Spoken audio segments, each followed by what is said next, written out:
Здравейте хора, добре дошли в моя канал. Днешното клипче ще правим пържени картофи с чеснок сос. Гледайте до края на видеото и не забравяйте да се абонирате за канала ми с камбанка и да лайкате видеята. И нека готвим! Така, приятели, първо ще ни трябва такова чудо за белене на картофи.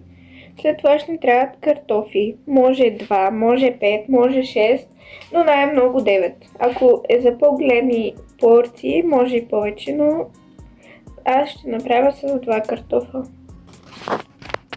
След това ще ви трябва купа, която да изкарате самите картофи, след като са готови.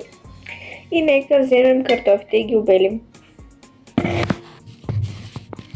Елате сме да вземем картофи. Така, приятели, тук сме и ще вземем картофите. Тук са тюрника и ето тук ще вземем картофи. Ето ги картофите. Ето ги картофите, нека ги обелим. В този процес ето го и Айки. Здравейте, приятели! Абонирайте се за канала! Обичам ви! И така, след като сме тук, ще обелим картофите. 1, 2. Няма да е така медия. 1, 2, 3. Така, приятели, по този начин белим картофите. Докато се обелят. И така, след като обелихме първия картоф почти, белим и втория и се връщам. Хора, където има нежелани места с ето и чудо отстрани, така правим дупка и ги махаме, да знаете. При втория картоф тези направо може да ги отрежем с ножа, не да се мъчим, или просто ето така да ги махнем. Но аз ще ги изрежем. Ето по този начин така клъцнахме. Бързо включване, ако и нещо отстрани ви е такова, направо ръгате, правите дупка и го хвърляте. И така, приятели, след като картофите са готови, обелени, слагаме ги в купа, напълваме с вода, измиваме ги, чакаме да стоят малко, сипваме водата и ще нарежем картофите.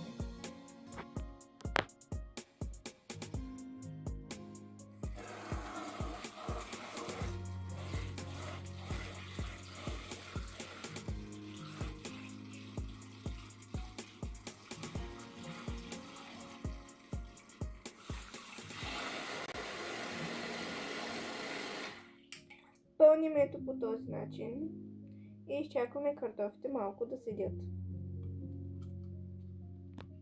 Докато картофите седят, ние може да си вземем 3 скалички чесън да ги обелим.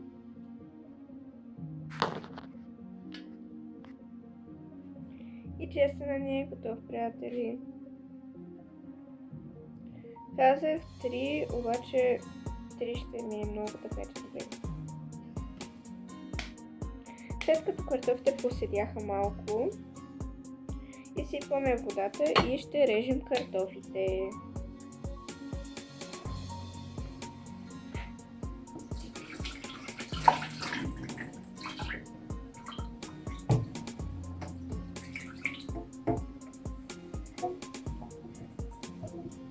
След като изсипахме картофите от водата от картофите, вземаме картофите на една дъска, няма значение, дървена може да е, вземаме един нож и почваме да режем на малки парченца. След като взехме една дъска, взимаме, хващаме картофа на така и режем евентуално картофа на 2. След това режем на така един път, хоп, и на така един път. Хоп! След това вземаме картофа и го режем на така както е картофа, тези не ги гледайте, това гледайте. Почваме да режем на малки работи. Ей така ги режем. И така правим с всички картофи. Съответно, като режете, гледайте да не е много тънко и такива работи трябва да се получат. За да може да направим картофките хубави и да, като цяло да. След като всичките ви части от картофите изглеждат по ето този начин, взимаме малко това картофаде, нали, не го взимаме и започваме да режем ето така. Ето по този начин, ето така, така. Обаче вие може да не ги правите толкова малките. Ако искате, може направо вместо, как да покажа, вместо на така да режете, може, не, вместо така да режете, режете на така, за да са по-дълги. Ето по този начин дългите са. Ето толкова големи биват, но имайте предвид, че не трябва да правим толкова малко картофите, не правим мусека. Изсипваме всичко в купата и режем и следващия картоф. След като картофите са готови, нарязани, ги слагаме в фритюрника, като първо правим фритюрника, но преди това ще измием тези. След като измихме самите работи, отиваме да настроим фритюрника.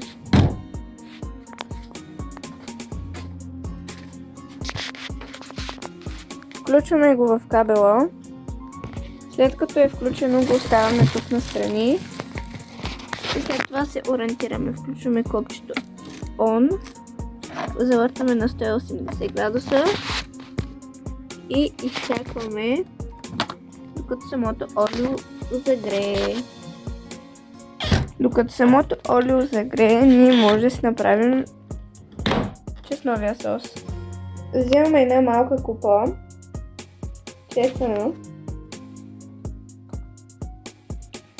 Трябва ви чесъно изтисквачка.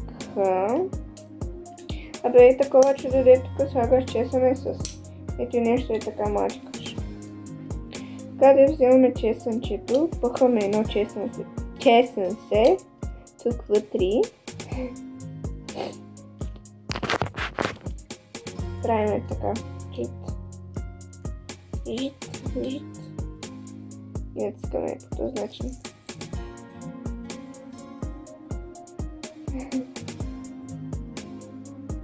Хоп, ето по този начин се получава ето така. След като сложихме едно чесънче, не махаме нищо, не мием нищо, слагаме второто. Много гадно мириш. Много хубаво, не знам как мирише. Майки е тук. Слагаме второто чесънче. Натискаме, трябва много сили да имате. Вижте ми ръката просто. Вижте.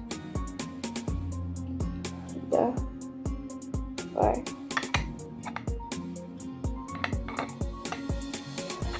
Така. След това махаме всичко. И го махаме тук. След това ще го измием, а готовия чесън седи за сега. Ще измия това. След като свършихме и измихме това, вземаме отстрани така чесънчето и го разбъркваме. И сега вземаме едно кисело мляко и ще сложим до тук някъде кисело мляко. Хора, току-що ни загря фритюрника и трябва да отидем да сложим картофите. Така че зарязваме това тук. Така.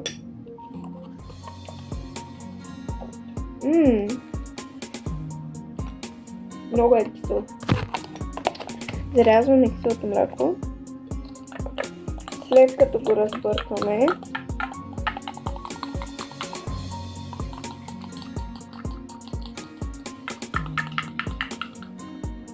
и го оставяме в хладилника, за да може да се пусне соса.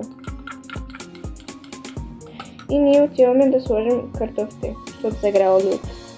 Картофите е време да се пържат. Да, олиото е загряло перфектно. Отваряме. Тук така. Изсипваме. Оп.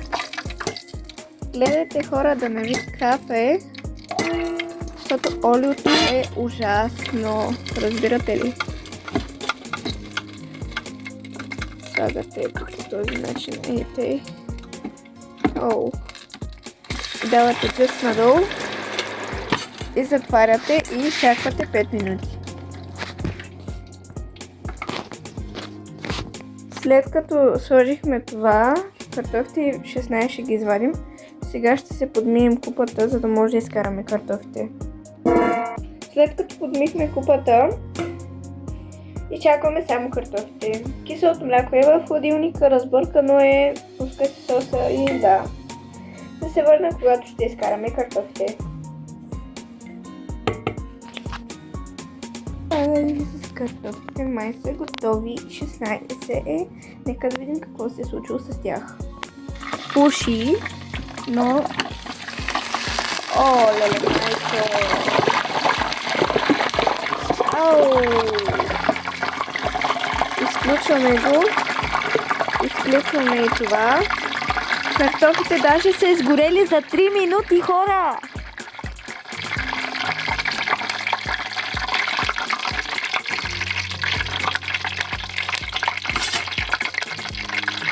Опа! Хора, изгорях картофите, хора!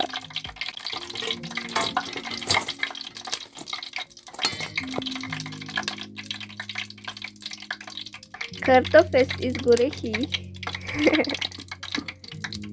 Така да изкараме от това от кабела и нашите картофес са готови. Малко изгорели са, но нищо, така имат по-хубав вкус. Няма да ме боли корема. Нека изкараме фритюрника от кабела, мили хора. Гледайте да не се изгорите, защото ще капах олио и ми отиде на ръката. Айде! Сега чакаме да изтигне и затваряме и капака. Може и сега да го направим. То не е горещо. Упс! Леле майка!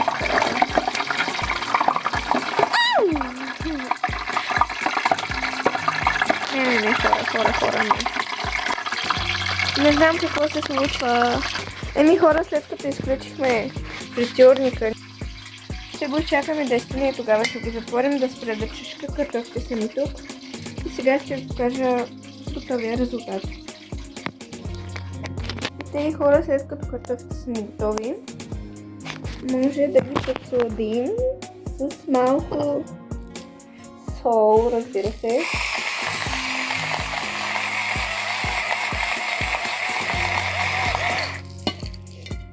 Може да сложите черен пипер.